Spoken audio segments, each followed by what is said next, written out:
I'm going to show you how to park up at the side of the road without hitting the curb.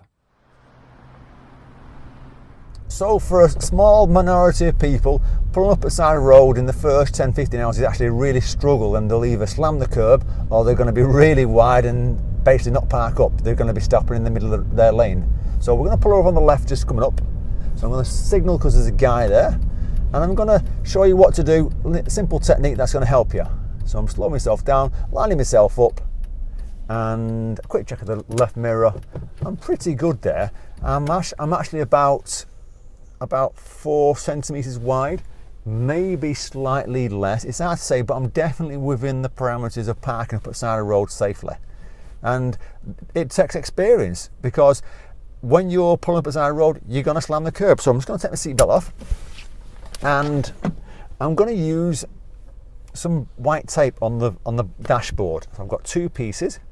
So I'm looking where I sit now, and I'm looking where the curb disappears under the window, on the windscreen in front of me, and it's just about, I'm looking where it is now, yeah, it's there. So I'm going to put a piece on, and I'll just sit back, see what it's like.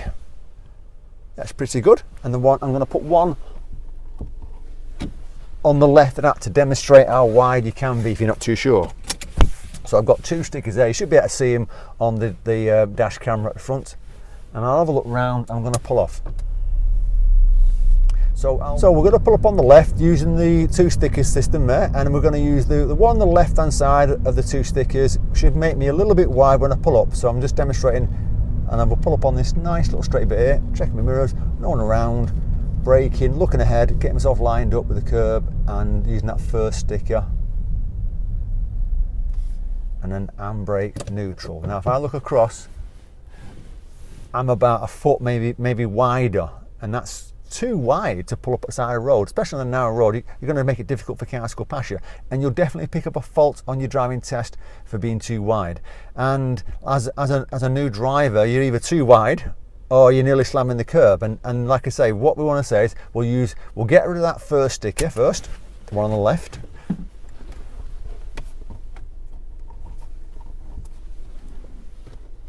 Because that was demonstrating the sort of width that lots of new learners do.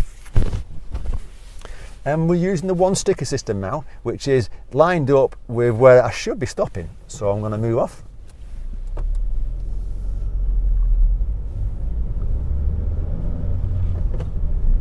And when I'm pulling over, I'm looking ahead. I'm not going to swing the car in quickly. I'm planning things and bringing the car in gradually. So there's a little bit of a straight bit coming up. I'm going to show signal because there's a car there. Mirrors signalling, and just lining myself up with the curb. Handbrake, neutral, cancel signal, looking across, and I'm about that far, maybe a centimetre or 2 from the curb. So the system works, the white line. And what you've got to say to yourself is, if you kind of hedge your bets by going a little bit wide to start with, and then every time you pull over you're a little bit wide, and move the sticker slightly to the right, so it brings you closer to the curb, because you'll get yourself closer to the curb, line yourself up. But the main thing is check your mirrors, and then around, show signal, and just gradually bring yourself into the curb. Don't bring yourself across sharply, because you're not giving yourself time. And then over time you get confident lining yourself up, and eventually you won't need the sticker. So good luck. I hope this system helps you. If it does, thumbs up from everyone. Take care. Safe driving.